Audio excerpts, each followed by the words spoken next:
At times of financial crisis, we hear a lot about the importance of liquidity. The risk when liquidity is poor is that you might not be able to sell an asset quickly enough to prevent or minimize a loss. This is generally less of an issue for long-term investors that can actually take advantage of the low liquidity environment, given in this situation, valuations generally get particularly attractive. Nevertheless, it is important to carefully manage liquidity in the portfolio. So let's have a look at how do we do it. When you think about liquidity management in a portfolio, there are generally 5 things to pay attention to. First, how much exposure do you have in very liquid assets? Assets such as cash or specific government bonds. For example, short-dated US Treasuries. It is always good to keep a certain minimum exposure, say for example 5%, to this kind of assets. Second, use liquid proxies to access the credit market. For example, you can use CDS indices.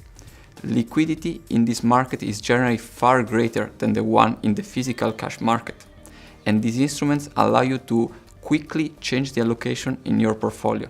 For example, if you want to have a 30% exposure in a yield that generally is not a very liquid market, rather than building up this exposure by using only physical bonds, you can maybe have also some CDS high yield indices, and this will allow you to quickly increase that exposure, but also to quickly reduce it in case markets will start to get nervous. Third, get some exposure to areas of the market where general liquidity tends to be better.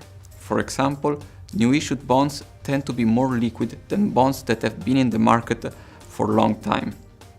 Fourth, don't concentrate your risk. Be diversified. Diversify your risk by country, diversify it by instruments, but also don't be too much invested in a single company or in a specific bond. Set some limits. For example, no more than 20% in a specific sector, or no more than 10% in a specific company. Finally, every time you want to buy a new bond, pay close attention to the following. First, look at the amount outstanding of that issue.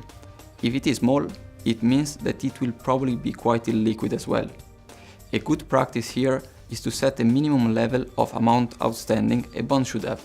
For example, don't buy bonds with an amount outstanding below $300 million. Second, pay attention to which are the banks involved in the deal. Generally, if there are not very well known banks, or there is only one bank involved, it is not a good sign for liquidity.